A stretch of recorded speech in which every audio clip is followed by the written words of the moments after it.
ने शराब दुकानों पर पारदर्शिता लाने और उपभोक्ताओं के हितों की रक्षा के लिए एक नई व्यवस्था लागू की है। दुकानदार शराब की ज्यादा या कम कीमत न ले सके, इसके लिए अब दुकानों पर QR कोड लगाए गए हैं, जिसे स्कैन करने के बाद आप शराब की असल कीमत जान सकेंगे।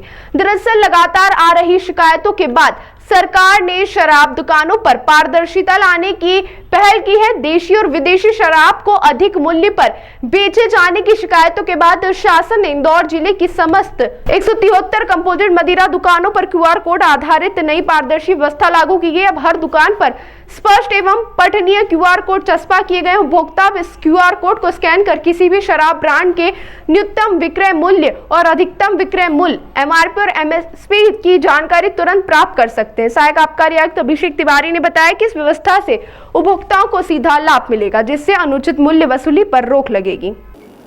शासन द्वारा अभिनव पहल करते हुए इस वित्तीय वर्ष में QR कोड लगाने के निर्देश दिए गए थे। सभी मदिरा दुकानों पे QR कोड चस्पा कर दिए गए हैं, जिसको स्कैन करने के बाद किसी भी ब्रांड की मदिरा की कीमत जो MSP है और MRP है उसका प्रदर्शन होता है उस पर। और अभी लगातार शिकायतें मिल रही थी पिछले कुछ समय से कि MSP के नीचे भी और MRP के ऊपर भी तय जो रेट है उससे मदिरा का विक्रय हो रहा था, तो हमने केस भी बनाए थे।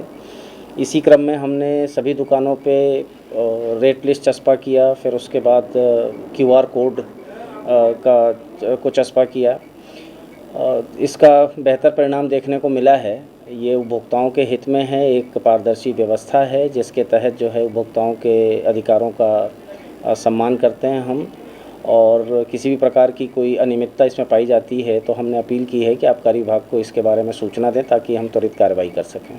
सभी दुकानों के लिए अनिवार्य रहेगा और एक दुकान पर कितने ऐसे QR कोड लगाएंगे? सभी दुकानों के लिए अनिवार्य किया गया है। एक दुकान पे लगभग 3 से 5 QR कोड चस्पा किए गए हैं ताकि वो सभी को विधिवत दिखें भी और उसका इस्तेमाल कर सके लोग। बावजूद इसके अगर अनियमितता होती तो उपभोक्ता कहाँ पर शिकायत कर सकता है?